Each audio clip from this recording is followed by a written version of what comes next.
must be a prisoner of hope. Does that mean hope can hold you captive? Yes, hope can hold you captive. The Bible says you can be a prisoner of hope.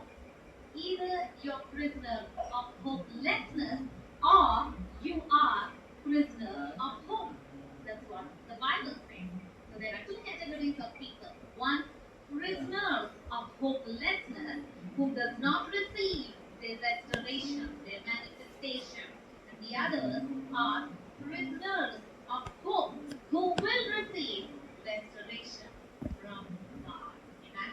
To be a prisoner, you need patience. To be a prisoner, you need to tarry, you need to wait, you need to be behind bars, you need to have long suffering. That's what it says in 1 Thessalonians chapter 5, verse number 8. Do not give up on the works of faith, labor of love, and patience of hope. Amen. Patience of hope is what the New Testament calls. The Old Testament, we see it as prisoners of hope. How related it is. Prisoners and patient. Amen. You need to be patient if you are a prisoner. You're spending all your time there. Amen. Prisoners of hope. What a beautiful phrase. What a beautiful title. God is calling each one of you prisoners of hope.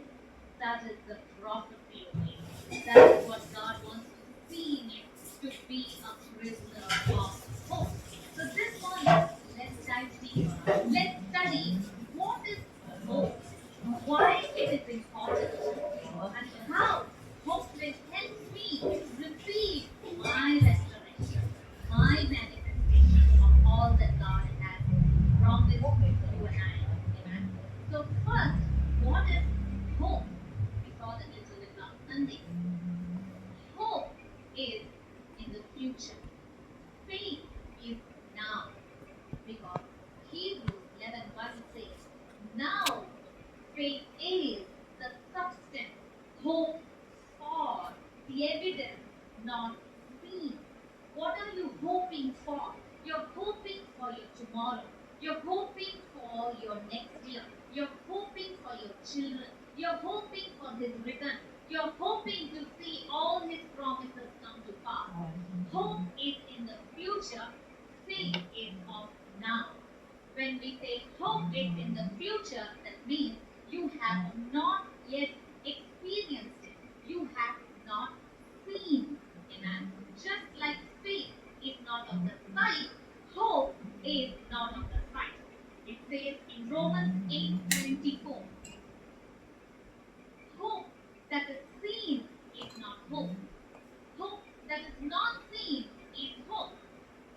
What we have not seen is what we have hope